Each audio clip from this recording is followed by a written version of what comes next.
اخلاق ہمارا make up ہے. میک اپ کے بغیر چیز بدصورت ہو جاتی اور میک اپ کے ساتھ بدصورت بھی خوبصورت ہو جاتی ہے.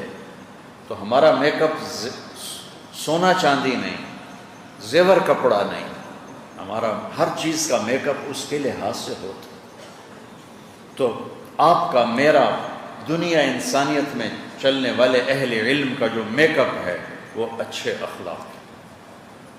مسجد نبوی میں بیٹھا تھا، ایک طرف چھپ کرنا، تو 3 نوجوان آ گئے جامعہ اسلامیہ کے، میرے پاس بیٹھ گئے.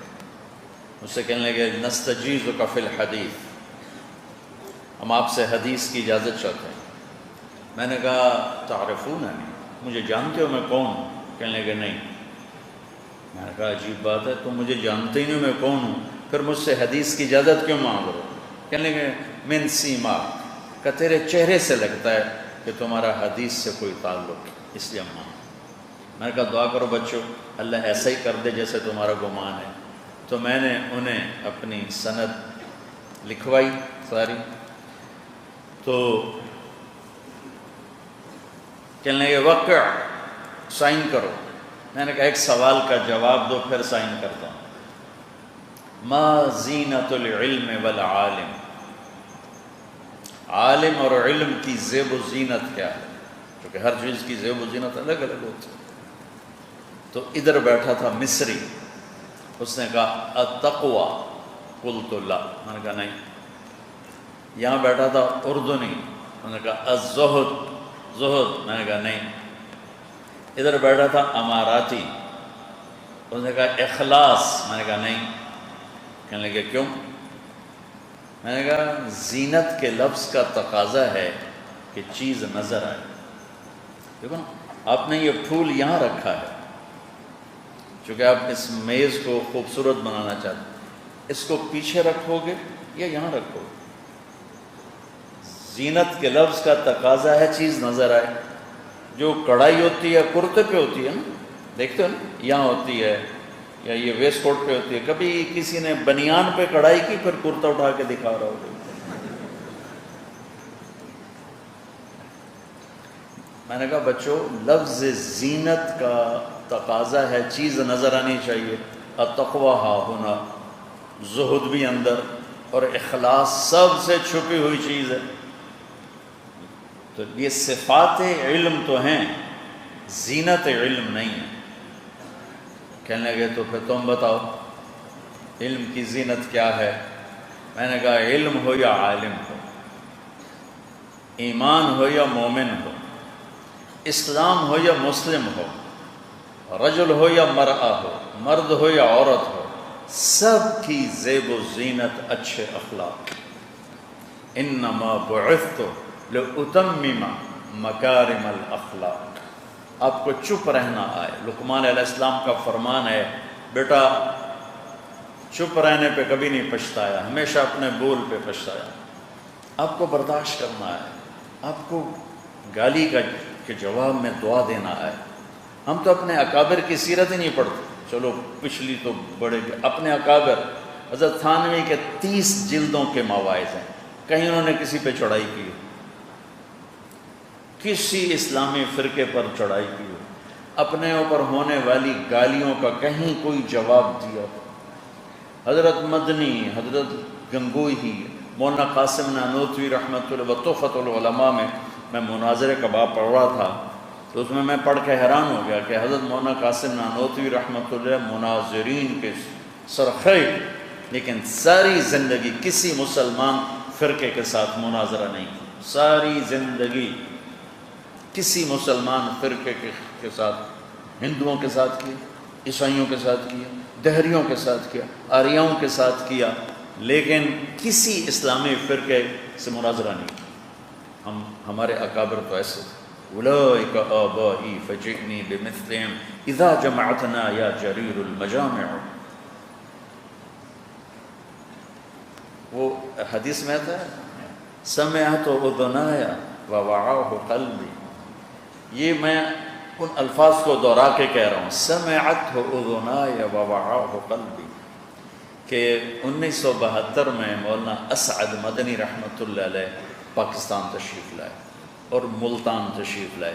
میرا ضلع ملتان ہے، اس کے قریب میرا گاؤں ہے، اور میں 1972 میں 3 چلے مکمل کر کے دینی تعلیم کے لیے اپنے ہی علاقے میں ایک مدرسے میں داخل ہو گیا. چونکہ رائمنڈ والوں نے مجھے داخلہ نہیں دیا تھا کہ میرے والدین ناراض تھے، تو وہ فرماتے تھے کہ جب تک تمہارے والدین راضی نہ ہوں ہم تمہیں داخلہ نہیں دیں گے. تو قاسم العلوم میں تشریف لائے تو وہ زمانہ تھا شاہ سوار خطابت بھری پڑی تھی. بریلیوں میں بھی بڑے خطیب، دیوبندیوں میں بھی بڑے خطیب، خطابت کا دور تھا. سارے بڑے خطیب سامنے پہلی قطار میں بیٹھے تھے سب.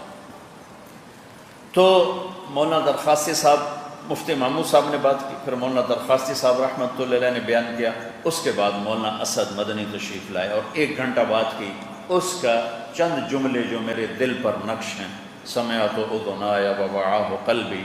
آپ نے یوں انگلی اٹھا کے اشارہ کیا کہ ہمیں جتنا نقصان تم نے پہنچایا ہے اتنا غیروں نے بھی نہیں پہنچایا.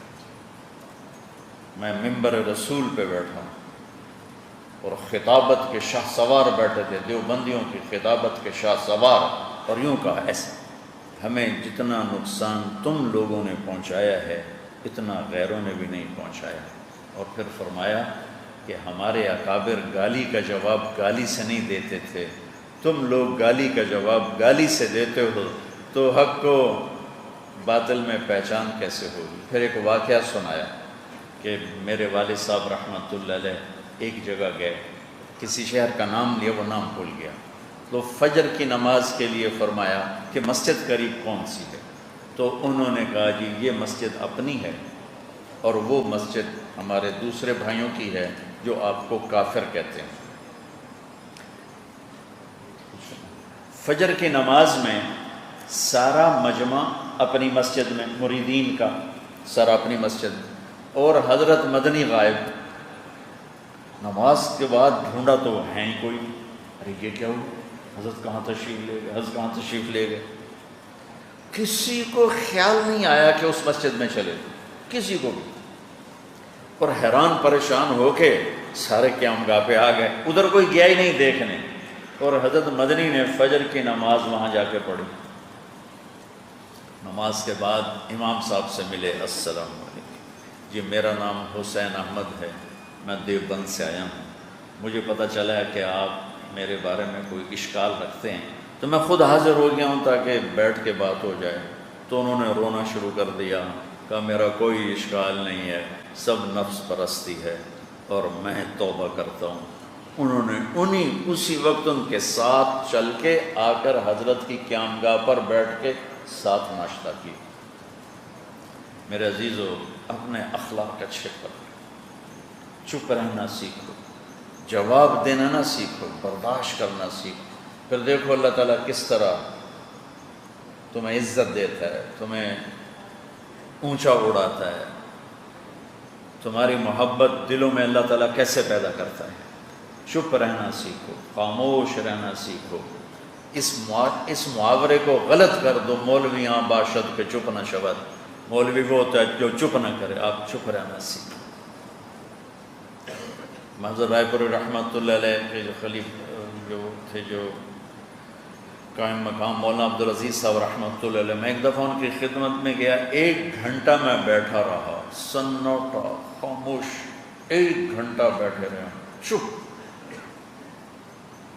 اور کتنے لوگوں کو فیض پہنچا، کتنے لوگوں کو ہدایت ملی، کتنے لوگوں کے دلوں کی دنیا پلٹ گئی.